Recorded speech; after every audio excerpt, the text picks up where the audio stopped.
Bonjour, greetings. It's an honor to be giving the 2022 John Porter Tradition of Excellence Book Award lecture. While we are connected today through Zoom, I want to acknowledge that wherever we are in Canada, we're on Indigenous land. I'm speaking to you from Hamilton, which for centuries has been shared and stewarded by the Haudenosaunee, Anishinaabe, and Attawandaron peoples. It's also part of the Dish with One Spoon Wampum Agreement, which is a pre-colonial treaty that highlights the shared responsibility to care for the earth and to keep it healthy for future generations. But the research that I'll be mainly talking about today was done on Anishinaabe lands in Northwestern Ontario, Treaty 3 territory. It's the research that led to my book, Canada at a Crossroads, which was published in 2020 by University of Toronto Press. So what I'm going to do is give an overview of some of the main arguments, including a model for explaining persistent anti-Indigenous racism and a description of social psychological barriers to overcoming such racism. But I want to start by contextualizing my research in terms of recent events at the national level, which I think provide evidence of some of these same troubling patterns, but also glimmers of hope for a growing sense of settler solidarity and responsibility. As you know, in May 2021, the revelation of 215 unmarked graves at a former residential school site in Kamloops, BC, drew significant media attention. In response, many Canadians said they were shocked and disturbed. We didn't know. This is awful. What can we do? Since then, searches at other sites have found at least 1,100 more unmarked graves, and additional searches are underway. But what, if anything, has changed? More money for searches, more orange shirts, some long-sought words from the Pope. These are all good steps. But what about the dozens of ongoing boil water advisories? What about the chronic underfunding of First Nation schools? What about the return of land? How are we changing our behavior and relationships on a daily basis? Maybe it's too early to tell, but I want to make 2 points here. One is that as disturbing as these revelations are, they should not be surprising. They should not be surprising because the 2015 report of the Truth and Reconciliation Commission, which had spent 6 years holding public events and documenting the experiences of residential school survivors, already noted the existence of thousands of unmarked graves and described the residential school system as a tool of cultural genocide. They should not be surprising because the 2019 report of the National Inquiry into Missing and Murdered Indigenous Women and Girls on page 1 said the violence reflected an ongoing genocide against Indigenous peoples that has been, quote, empowered by colonial structures, evidenced notably by the Indian Act, the 60s Scoop, residential schools, and breaches of human and Indigenous rights, end quote. Although Canada has an international reputation as a liberal, democratic, multicultural country that values peace, fairness, politeness, and opportunity, the reality is that Canada is also founded on racism and colonialism. Canada has been built to a large extent on the appropriation of Indigenous lands and resources and the ongoing marginalization of Indigenous peoples. The revelation of unmarked graves is disturbing, but not surprising. The reaction to this revelation also exemplifies a pattern that can be seen across Canada and specifically in Fort Frances, Ontario, where I did the research for my book. Specifically, it's a pattern where an incident of racism or some kind of a racialized event occurs. The majority of non-Indigenous Canadians react with shock. There is then some open conflict and highly polarized views expressed, but also promises to do better and make things right, an urgent attempt to restore order, and then a long period in which the underlying issues get covered back up, meaningful actions to address those issues are avoided, and a sort of surface level harmony returns, even though the racial inequities and colonial structures persist. And so the tension continues to build beneath the surface until the next crisis. As time goes on, I think it's getting harder to keep the tension underground, but this is a pattern that I've seen in Fort Frances and across Canada, and we need to stay vigilant. Now, of course, Canada has made some moves to rectify injustices and promote reconciliation, such as recognizing and affirming Aboriginal and treaty rights in the 1982 Constitution Act, apologizing for residential schools, and even settling some land claims. When Prime Minister Justin Trudeau was elected in 2015, he said, "No relationship is more important to me and to Canada than the one with Indigenous peoples." His government promised to implement all 94 of the TRC's calls to action. On public opinion polls, Canadians increasingly say they support reconciliation. At the same time, there is ongoing conflict over land and resources and persistent racism at both interpersonal and institutional levels. Despite Trudeau's promises, most of the TRC's calls to action remain unfulfilled, and his government continues to spend billions of dollars to subsidize the building of pipelines that many First Nations oppose on environmental grounds and say is a violation of their UN-recognized right to free, prior, and informed consent. Across Canada, more than 1,200 Indigenous women have gone missing or have been murdered in the past 3 decades. And Indigenous people, including young people like Colton Boushie, are routinely subject to racist violence, while the perpetrators of such violence often evade criminal conviction. Importantly, all of this is taking place in a context of ongoing resistance and resurgence by Indigenous peoples who are standing up for their lands and lives, asserting their identities and rights, healing from traumas, and enjoying great success in many walks of life. The I Don't Know More movement of 2012, 2013 was one such example where Indigenous peoples and their supporters joined together to defend Indigenous sovereignty and protect the environment. How can we account for these various trends? In fact, I would suggest that the movement for reconciliation and the racist backlash are both predictable responses to Indigenous resurgence, to the shifting balance of power in our society. Many settler Canadians, particularly white people, feel threatened by these developments, leading them to lash out, sometimes violently, or to attempt to pacify, contain, or smooth over the threat. Some settlers also care about social and environmental justice and sincerely want change. The question is, how far are they willing to go, and do they understand what needs to be done? This is my sketch of the big picture in Canada today.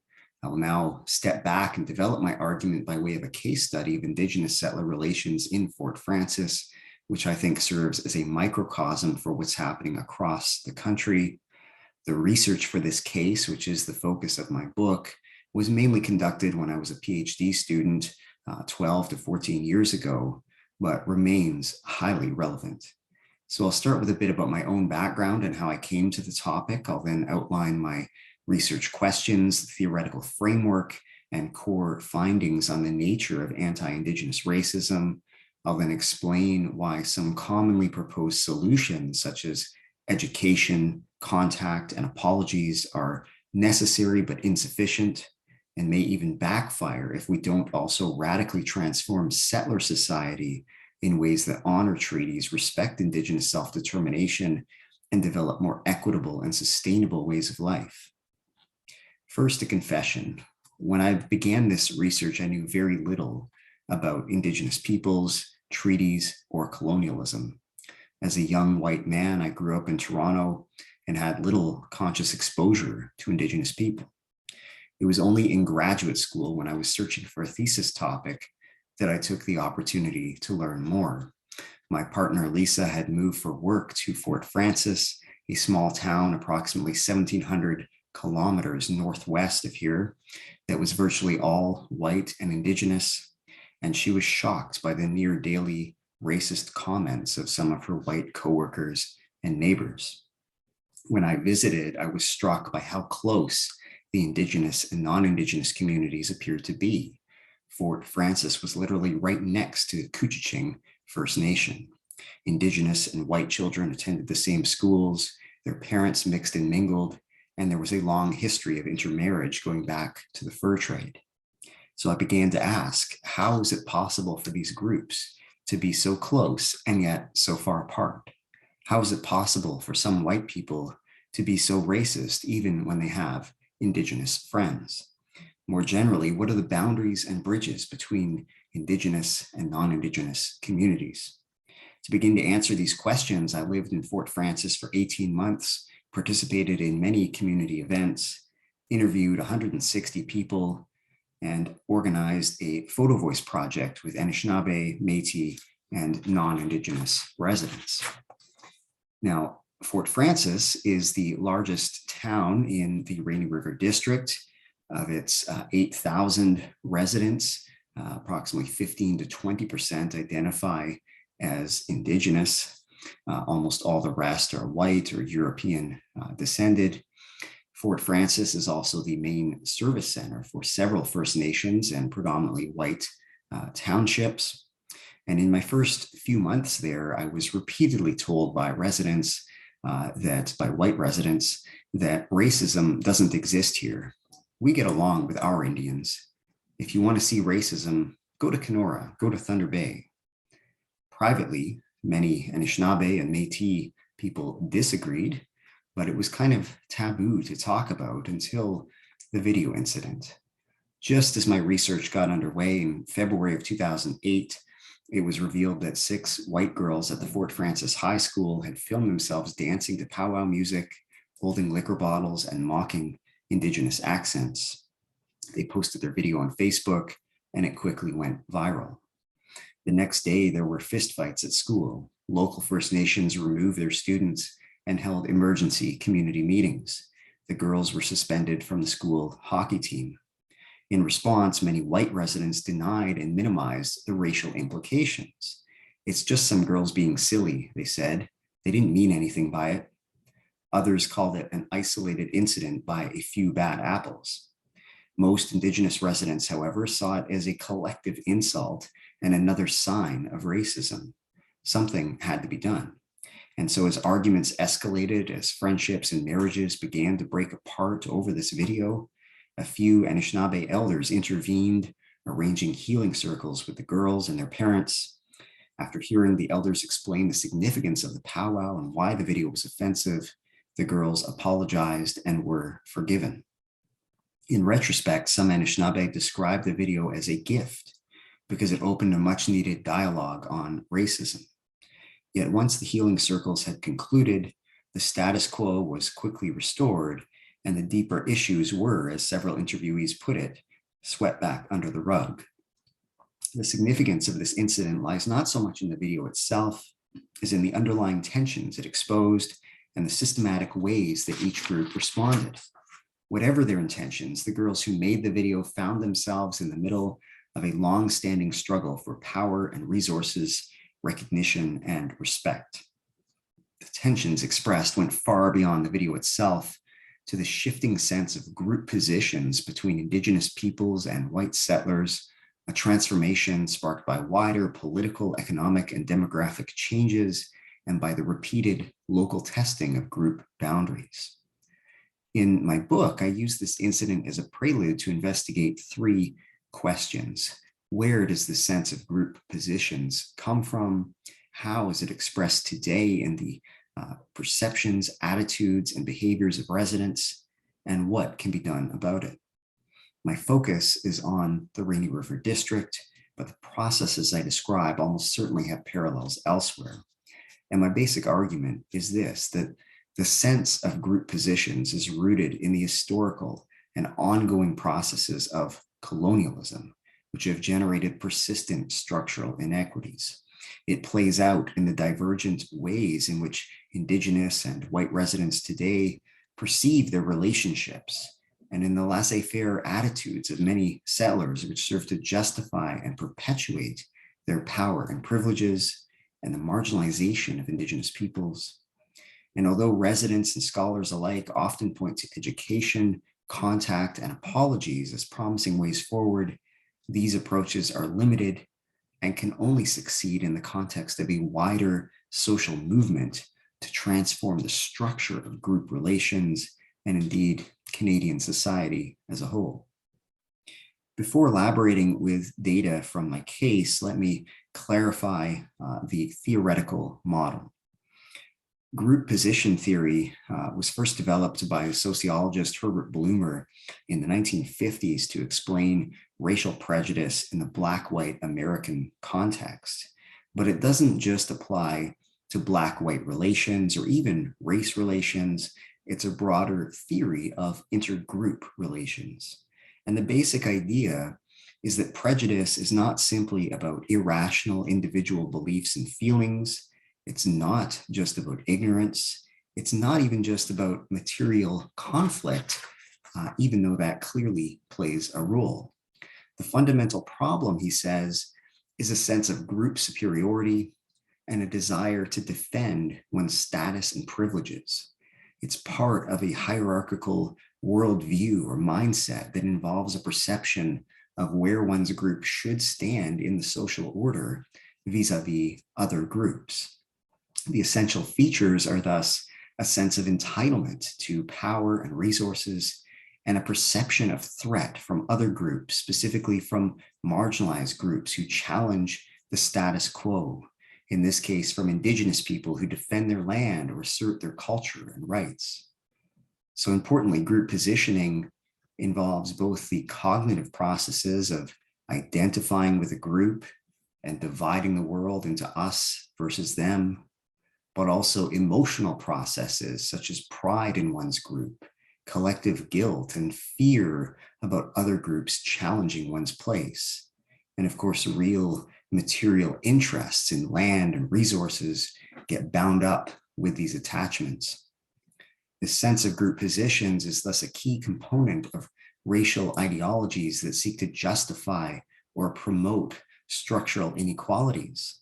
Specifically, laissez-faire racism is an ideology that blames Indigenous peoples or other marginalized groups for social problems such as poverty, crime, or health disparities, and rejects concrete policies or actions designed to alleviate them.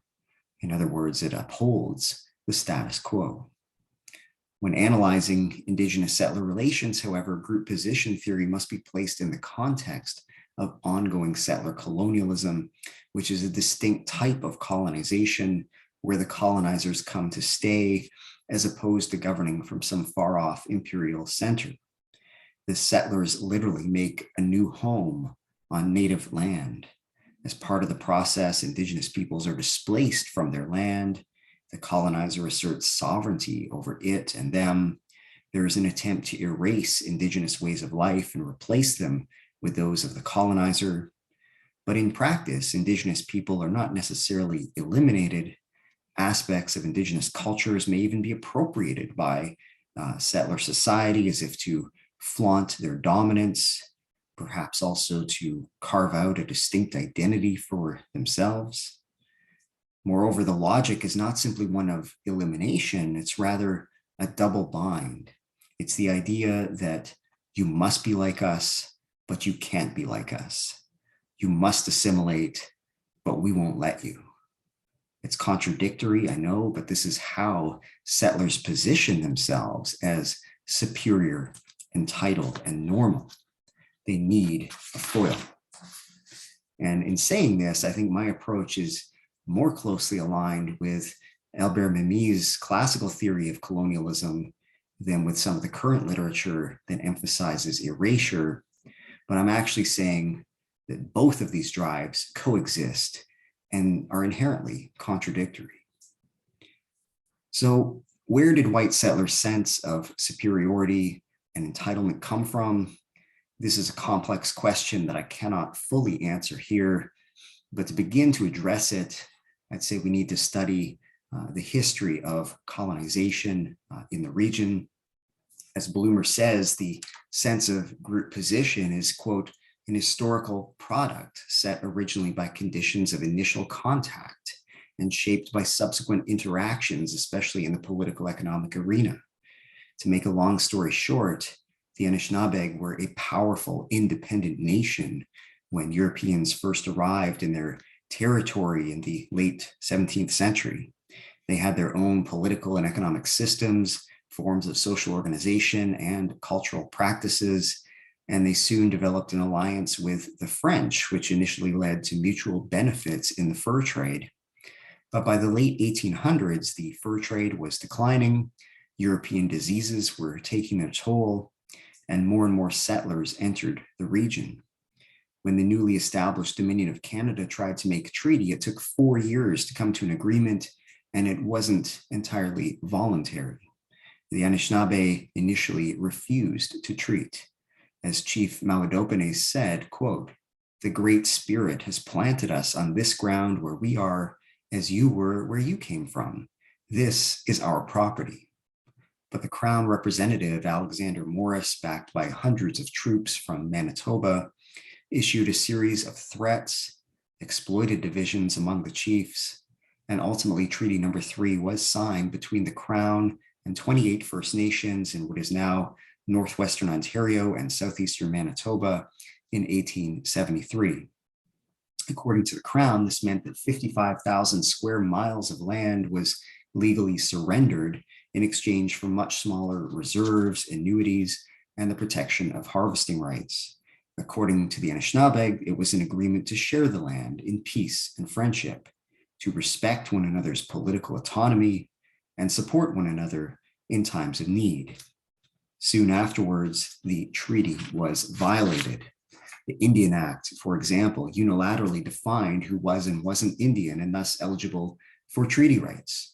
Reserve lands and wild rice paddies were flooded by hydro dams. Sturgeon populations were depleted by Euro-Canadian and American overfishing. Hunting and fishing restrictions were imposed on the Anishinaabe. 6 First Nation communities were forcibly relocated in the Rainy River District alone.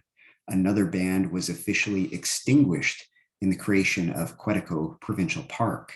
And all of these actions were legally justified by court decisions such as St. Catharines Milling and Lumber Company versus the Queen in 1888, in which the Anishinaabe were labeled, quote, heathens and barbarians, an inferior race in an inferior state of civilization. Those are direct quotes from the court transcripts. There was thus a dramatic shift in the balance of power in the late 1800s. Indigenous peoples were dispossessed of their lands and pushed onto reserves, where they faced severe legal restrictions, and their children were taken, sometimes at gunpoint, to residential schools, which infamously sought to kill the Indian in the child. Meanwhile, Euro-Canadian elites, perhaps feeling justified by the doctrine of discovery, that set of 15th century papal decrees that any European Christian nation to discover lands uninhabited by quote unquote civilized peoples was legally justified in assuming full sovereign ownership of said lands. These elites advertised free plots of land to settler families to homestead and start a new life. And indeed, more and more white people arrived.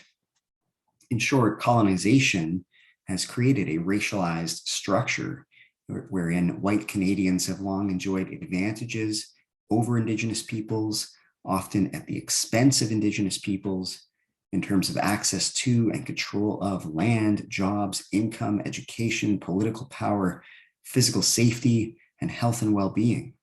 This inequitable structure has long supported white sense of group superiority and entitlement. Nevertheless, the context is changing. The largest land claim settlement in Ontario at the time was right in the Rainy River District in 2005. As compensation for lands taken from them in 1914 to make way for white farmers, Rainy River First Nations received $71 million with which to purchase up to 46,000 acres of land. Meanwhile, the Indigenous population is booming, the white population is declining, and the forestry sector, the backbone of the regional economy, has been struggling with dozens of mill closures and thousands of layoffs across the region. Yet this doesn't affect Indigenous people nearly as much as whites because of the local pulp and paper mill, the town's largest single employer as of 2008. Less than 2% of the 700 employees identified as Indigenous. Then in 2014, the mill permanently shut, throwing hundreds of settlers out of work. As group position theory would predict, the conditions are ripe for the historically dominant white settlers to perceive a threat to their group position, declining numbers and rising economic insecurity for them, and population growth, material gains, and an incredible cultural resurgence among the historically marginalized Indigenous peoples. The tables are turning. How then do residents see things today? What do they believe are the sources of conflict and cooperation? And how is their sense of group position expressed in attitudes and interactions? Well, first, when asked to describe intergroup relations, white residents were more likely to use positive descriptors like good, cooperative, and accepting, whereas Indigenous residents were more critical, using terms like strained, conflicted, two-faced, and hostile. As per group position theory, this is exactly the pattern we should expect in a situation of entrenched inequality, where a dominant group has long protected its privileges by downplaying and avoiding conflict, but the historically marginalized group is increasingly asserting its rights and pursuing social change. Moreover, perceptions are in flux. As the forestry crisis deepened and as a series of local racialized incidents, starting with the video, disrupted the apparent stability and began to threaten the balance of power, residents' descriptions became increasingly mixed and negative, with one remarking that, quote, the equilibrium is getting upset, or as one Anishinaabe man put it sarcastically, things are okay as long as the Indians know their place. Under more stable conditions of structural inequality, settlers may perceive relations as good or tolerable and even express warmth toward Indigenous individuals. But as their sense of group superiority is challenged and as conflict becomes more open, the dominant sentiment tends to shift towards fear or resentment. When asked to explain the boundaries or sources of division between groups, residents expressed a similar gap in perceptions. Whereas many whites viewed treaties, land claims, and self-government as boundaries to better relations, many Anishinaabe and Métis said the real boundary was a lack of understanding and respect for their histories, rights, and worldviews. These conflicting ways of framing boundaries served respectively to legitimate and challenge the status quo. The dominant white frame positioned whites as inherently entitled to their resources and privileges and threatened by such boundaries as Indigenous self-government and treaties, which would require settlers to share power. In contrast, many Indigenous people frame boundaries in ways that challenge their presumed inferiority and articulated an alternative vision of group relations that asserted cultural and political boundaries as a positive good and inherent right, while also in many cases seeking social inclusion. Here's just one example of a boundary highlighted in the Photo Voice project. This picture was taken by an Anishinaabe man who described how settler-controlled forestry and mining companies had raped the land. He said, "For me, the way we view the land is different. Anishinaabe believe the earth is our mother. We never take anything without replacing it or making an offering." For Indigenous residents, a frequently mentioned boundary was racism. By analyzing residents' racial attitudes, we can clearly see how group positioning operates. And it's not so much through old-fashioned prejudice or overt categorical hostility, though that does still exist. For example, as you see here, during an interview with a retired white businessman who was initially quite diplomatic, I asked, "Have you ever talked to your kids about Indigenous people?" And his wife, who had been eavesdropping, suddenly blurted out, "Oh, I better get out of here." "Sure, we have, yeah," said the businessman. "Well, what are some of the things you've told them?" Probably that Indians are bad," said his wife. "We've had some dealings." The businessman's face turned beet red. He raised his palm toward his wife. "Okay, Jenny, that's enough." But his wife continued, "No, natives are the ones who are prejudiced. When you see a job ad in the paper and it says white people need not apply," I've never seen such an ad, by the way, but I assume they're referring to an employment equity policy, which they claim is reverse racism. The husband then adds, "We've had some dealings and our son is separated now and he lives with a native lady and she's a bitch," his wife interrupts. "She flaunts it. She flaunts her native heritage big time." That's right. And she broke up. His kids won't even go there anymore. And she's really mean to them. And I'm not a big Indian person. But the husband adds, we have some good Indian friends, really, really nice. Yeah, but the majority of them are what they can get. And gimme, gimme, gimme. They're the ones that are prejudiced. And the Métis are the worst. That's another of my pet peeves of the Métis, who, when we grew up, they wouldn't even acknowledge that they were Native. But now that they're getting everything, they and their kids get paid to go to school. That's the big bugaboo of this whole Native thing. And all our criminals around here is Natives.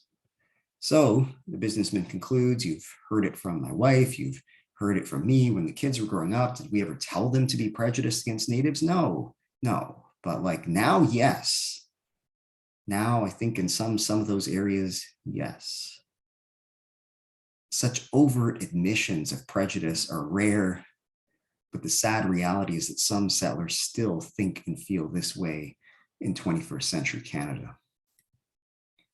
What is more widespread, however, and perhaps even more insidious, is the subtler expressions of group position prejudice. In my interviews, a majority of whites displayed at least an implicit sense of group superiority and entitlement, and a perception of threat specifically from Indigenous people who challenged the status quo. Thus, when white residents were asked to rate their feelings toward various groups on a 1 to 5 scale, where 1 is very negative and 5 is very positive, the median ratings were 5 for Canadians, 4 for First Nations and Métis in general, 3 for Indigenous leaders, 3 for Indigenous people who received tax exemptions, and 2 for Indigenous protesters. Clearly, the latter groups were devalued relative to the dominant group, Canadians. A majority of whites also expressed laissez-faire racism. In addition to denying that racism exists or that it's still a barrier, they blamed Indigenous people for their poverty and social problems, opposed policies designed to improve Indigenous living conditions, and resented Indigenous people who exercised or sought recognition of their rights. For example, when asked why Indigenous families were 3 times more likely to live in poverty, according to Statistics Canada, one white resident said, just no ambition. They have their kids, there's a check coming in every week, whether it's GST, welfare, whatever it is, and they're out gun booting it up. They give their kids some chips and pop and goodbye. They're probably their own worst enemy. You can give them a brand new house and they'll have it wrecked in 3 years. Notice how in this quote, he blames Indigenous people for their poverty, their own worst enemy, and combines a series of stereotypes about laziness and irresponsibility with the view that nothing can be done to improve the situation. Other white residents labeled Indigenous protesters as shit disturbers, feared that land claims would threaten their homes and cottages, claimed that Indigenous people were incapable of self-government, and accused them of receiving undeserved handouts at taxpayers' expense. In all such cases, there was an us versus them framing, a perception that they are a threat to our resources and way of life, that they are to blame for their problems, and that we know what's best for them.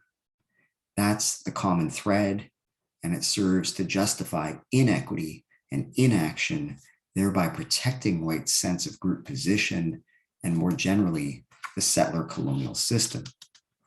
Now, although some municipal leaders claimed that racism didn't exist in Fort Frances, my self-report survey suggested that it not only existed, but thrived.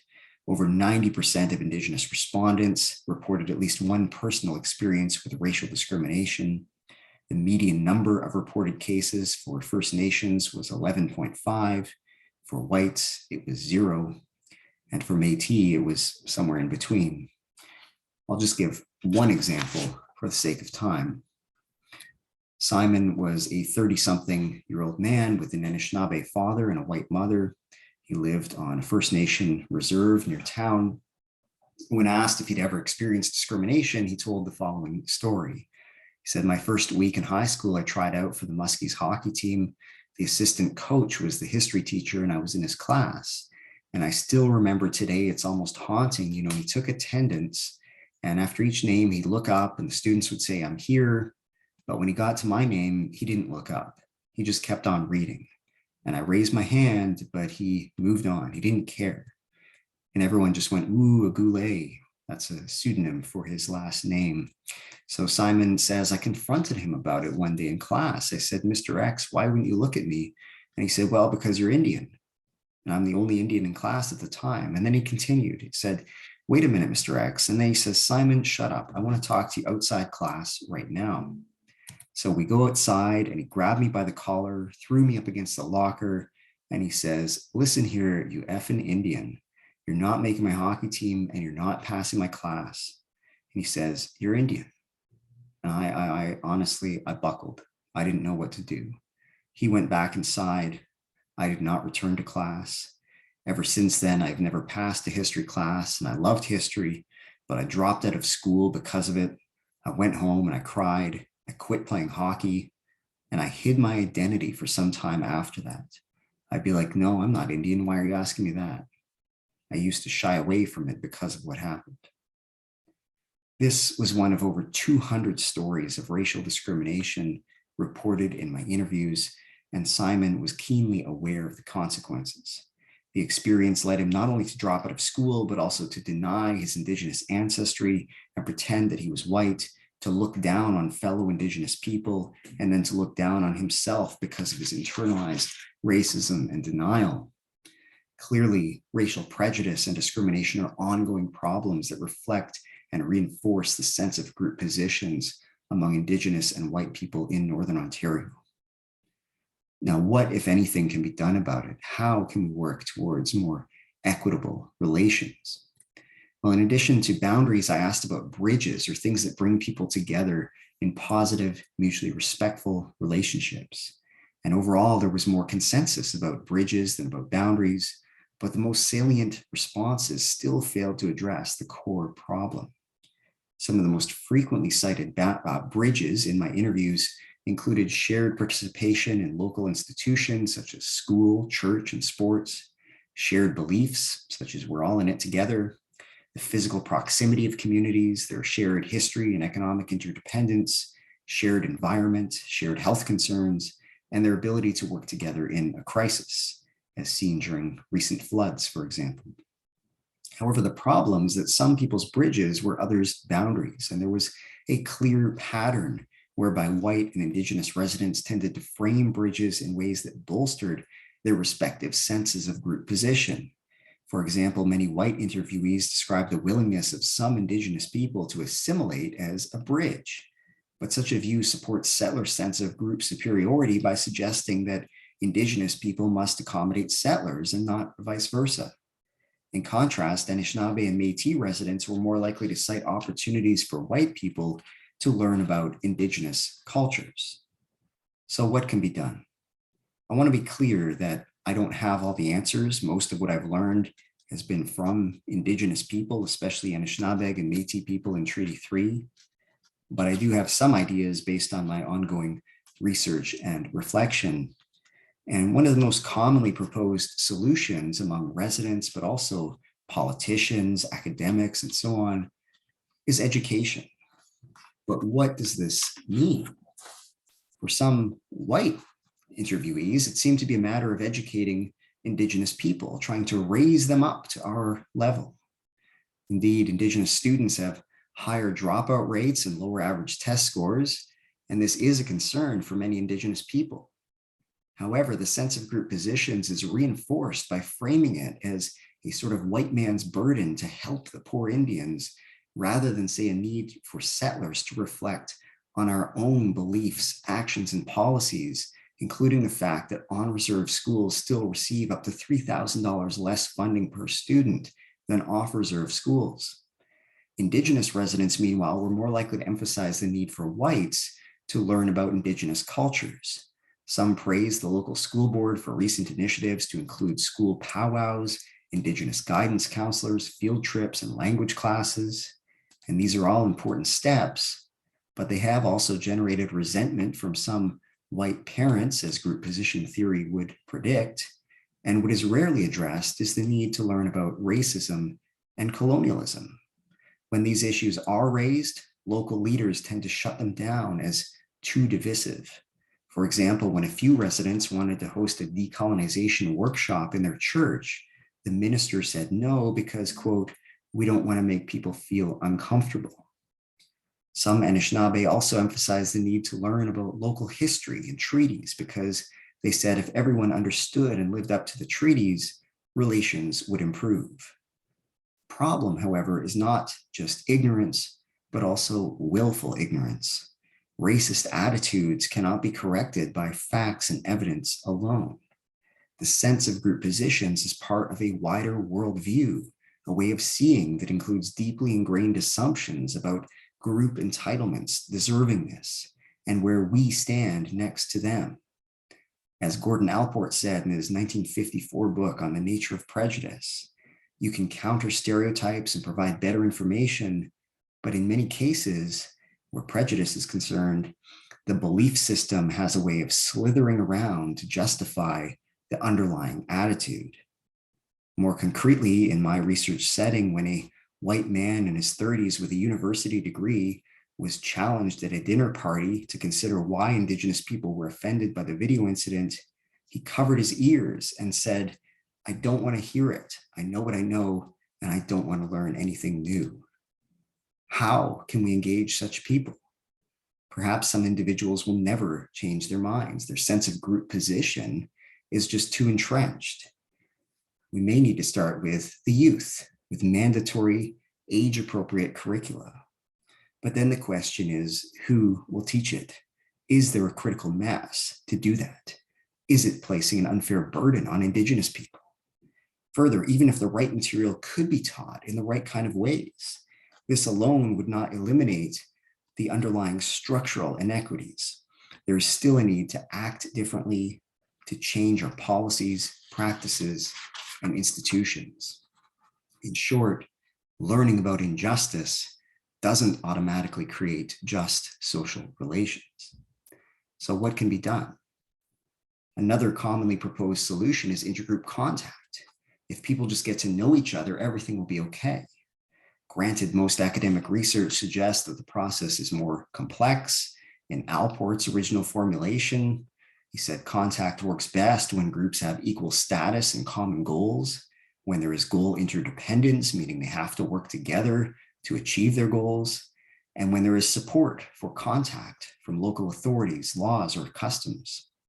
On the other hand, a 2006 review of over 500 separate studies found that even in the absence of Allport's conditions, intergroup contact typically reduces intergroup prejudice. My research shows, however, that although positive contact between Indigenous and white individuals is associated with less old-fashioned prejudice, such as the crass belief that Indians are bad, it alone does not eliminate white sense of group superiority and entitlement, or their ideological justifications for racial inequity. How can this be?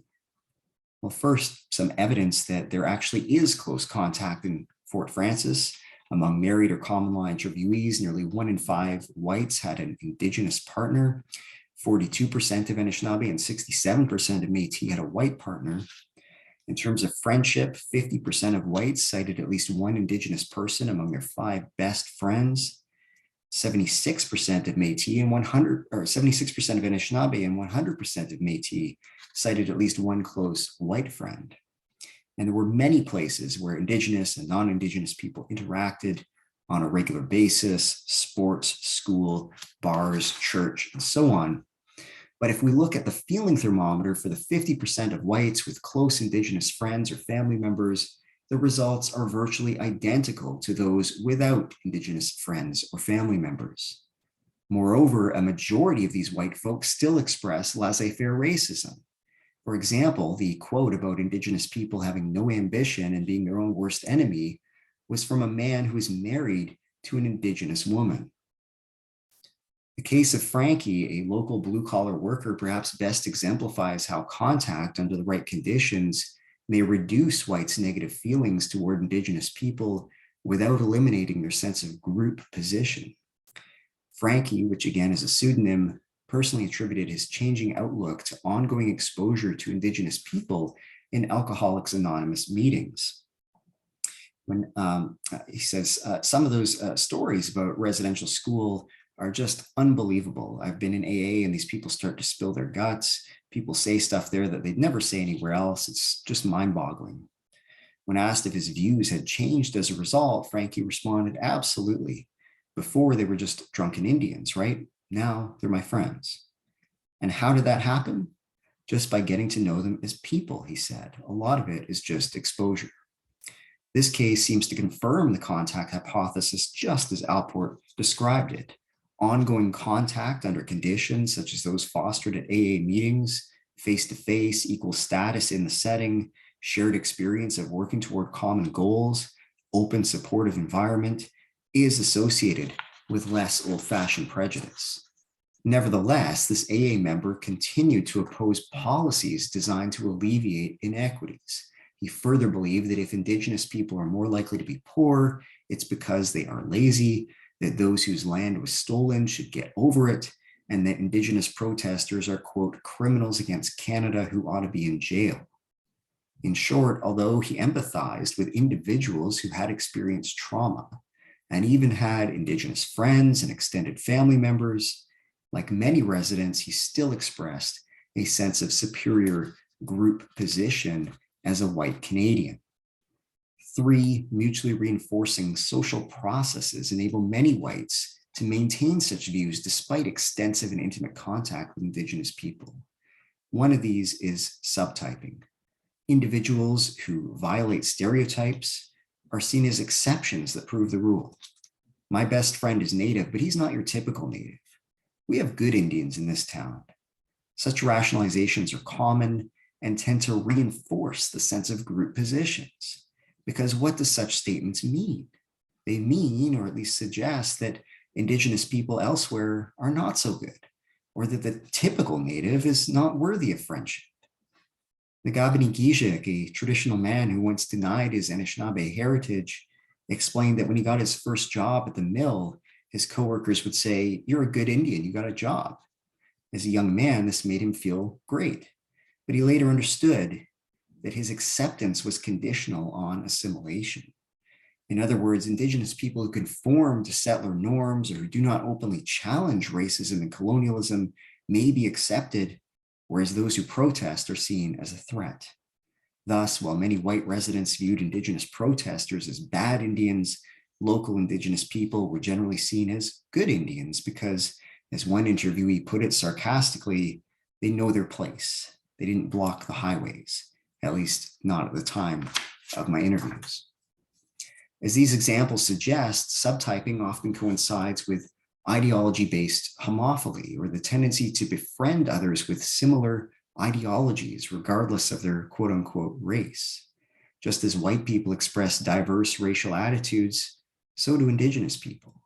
Although Indigenous pride has been resurgent, some still carry the scars of internalized racism, which was engraved through residential schools and other traumatic experiences, and therefore express stereotypes about their own people or endorse laissez-faire ideology. Such Indigenous individuals are often embraced and are embraced by whites who both subtype them as good Indians and see them as validating their prejudice.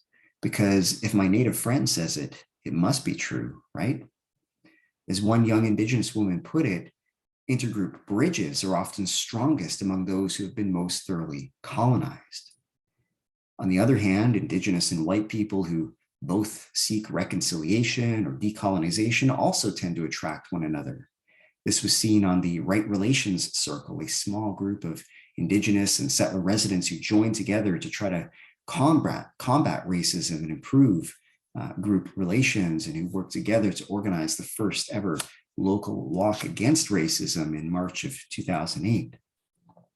Perhaps more surprising, however, is the extent to which Indigenous and white people who disagreed on fundamental issues still tended to live, work, and play together without much open conflict. This situation was facilitated by a widely shared norm of separating the interpersonal from the systemic, such that daily interactions were typically congenial, but political and economic tensions have festered for years. As one white resident who has Indigenous friends and relatives said, First Nations have their own aspirations, their own agendas. Underneath that, you've got all this intermarriage. You've got friends and family. I don't know how you reconcile that. Like usually we just let the politics roll and it comes and goes. We keep our lives separate. When we have Christmas dinner, my Indigenous relatives and I don't talk about the politics. We'll be in a business meeting and that's what they've got to do. But after the meeting, we're family, you know? In short, this resident, like many others, consciously tried to separate the system where political and economic conflict was rife and laissez-faire racism prevailed among whites from the life world of family, friends, sports, and entertainment. This powerful norm of political avoidance discouraged open discussion of racism and colonialism and helped maintain the appearance or front stage reality of racial harmony despite continuing structural inequities. Indeed, one of the most taboo topics, as highlighted in this photo voice picture, was the land dispute over Point Park, which the town had leased from the local First Nations for 99 years. And when the lease expired in 2009, the town claimed it should be granted ownership and said it was best positioned to maintain the park for everyone. But the First Nations said, no, this is our land. To this day, the issue is tied up in court, and it's a source of great tension, which rarely gets discussed openly.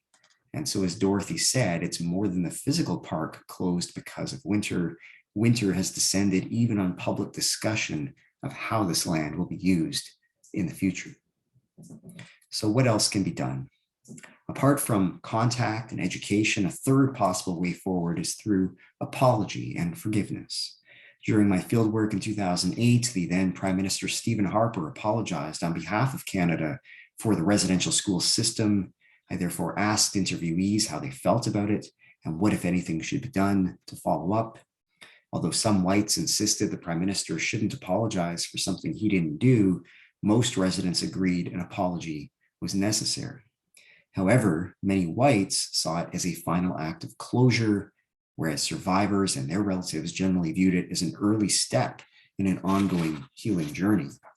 Similarly, when asked about next steps, a majority of whites said we should stop dwelling on the past and just move on, whereas most Anishinaabe and Métis offered concrete suggestions for actions that the government, churches, and others should take, such as enhancing funding for cultural and language programs to restore the very things residential schools sought to destroy. Once again, these conflicting responses were manifestations of an ongoing power struggle rooted in colonialism. Many whites interpreted the apology in ways that supported their sense of group position.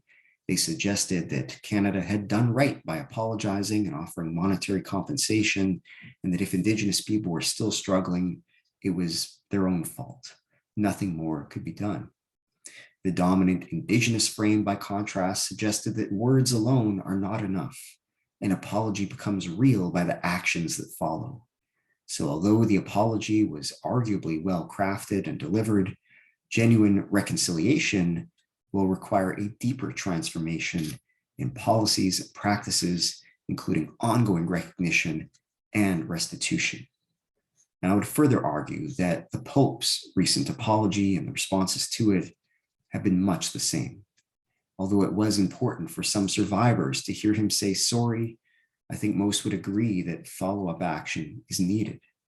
I'm also concerned that many non-Indigenous Catholics may view the Pope's statement as an end rather than a starting point for reconciliation, and that the apparent denial of institutional responsibility, whereby the Pope blamed a few bad apples rather than church policy or missionary ideology, may set a dangerous precedent that upholds the sense of group positions and actually impedes meaningful action.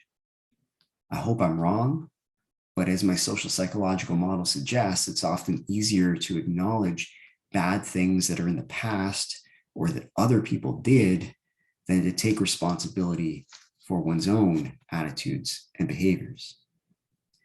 To conclude, there is no simple fix, no magic solution to the persistent problem of anti-Indigenous racism.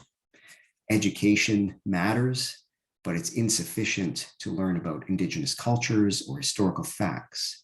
Settlers must also understand how colonialism is an ongoing process that generates recurrent inequities and reflect on and transform our own positions and assumptions. Contact matters, but it must involve meaningful discussions about contentious issues and ongoing relationships of accountability. Apologies matter, but they must be accompanied by meaningful action, including the return of land and long-term investments in Indigenous communities. Collective action is needed, but in addition to action by Indigenous people to defend their lands and revitalize their political and economic systems, settlers must also hold our governments accountable, change our ways, and respect Indigenous laws and jurisdictions. This will require a radical shift in our sense of group positions. And above all, I think we need a movement by settlers, not simply to help Indigenous people or to reconcile with them, but rather to transform settler society in a way that respects Indigenous sovereignty, fulfills our treaty obligations, and eradicates any sense of group superiority and entitlement. We must value our responsibilities to one another and the land over the desire to get ahead or outcompete. And maybe, just maybe, the growing climate movement where Indigenous and non-Indigenous youth have taken leadership roles provides a way forward, a way to reimagine our identities and relationships. But there's so much work to do. The struggle is far from over. It has simply become more visible. Perhaps for some, it was always visible. Yet the challenge remains to transcend group positioning and work toward more just and sustainable ways of living together and relating to one another and the land in the spirit of the original peace and friendship treaties. Thank you, Miigwech, for listening, and I look forward to our discussion in May. Thank you.